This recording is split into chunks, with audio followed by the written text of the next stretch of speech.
23 miles outside of downtown Detroit lies the community of Sterling Heights, Michigan, the second largest suburb in Metro Detroit and fourth largest city in Michigan, incorporated in 1968. The city consistently ranks as one of the safest in Michigan for populations over 100,000. Known to many as Automotive Alley, there's a growing demand for high-end office and industrial warehouse space in the area. Ashley Capital LLC, a leading commercial real estate investment company based in New York, has invested millions of dollars in developing and managing new business parks in Michigan and surrounding states. The company is actively working to revitalize distressed brownfield properties to communities like Sterling Heights.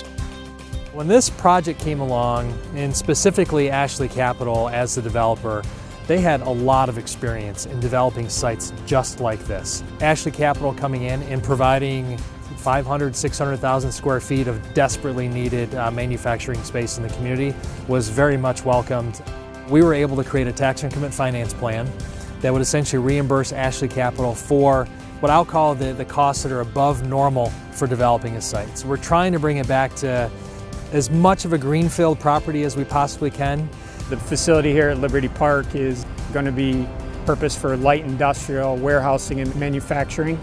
And we have the ability to come in and redevelop it, and we're hopeful to bring 400 to 500 potential new jobs here into the eastern part of Michigan. In 2018, Ashley Capital worked with their geoprofessional SME, a growing environmental consulting firm, to develop a remedial plan for the Liberty Park site with the intention of constructing 600,000 square feet of industrial office and warehouse space. We partnered with Eagle, the city of Sterling Heights, the developer, the construction manager, and brought the whole team together. Our niche is sort of at that intersection of construction on contaminated sites. We can really bring multiple services to bear to really leverage our abilities with the client. The site posed multiple challenges with a variety of known contaminants, including arsenic, lead, and methane. It's really problem solving a lot of the time, and it's just what we have to deal with that's in the ground and how we handle it. So in partnership with SME and Ashley Capital, we try to figure out the best way to work around the conditions that we have. In the course of evaluating potential remedial options, SME was approached by Land Science, a division of Regenesis, with a new and innovative vapor intrusion mitigation system, promising to be a more cost-effective and reliable choice.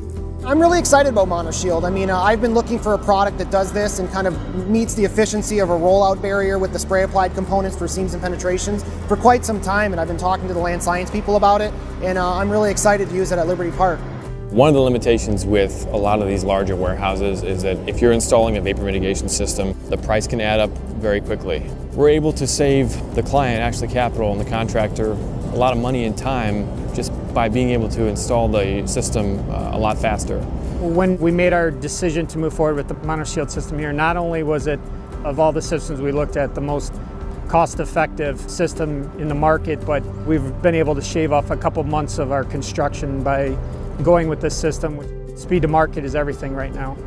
I've had a relationship with Land Science Technology for quite a long time. What I really like about them is the team is very responsive, and it's got a lot of depth, and I trust them, which is one of the reasons I approved the use of Monoshield on this site. This building's going to be here for decades. There's going to be a lot of people working here. Hundreds of people that will have jobs at this location because of the city's participation and support of this project.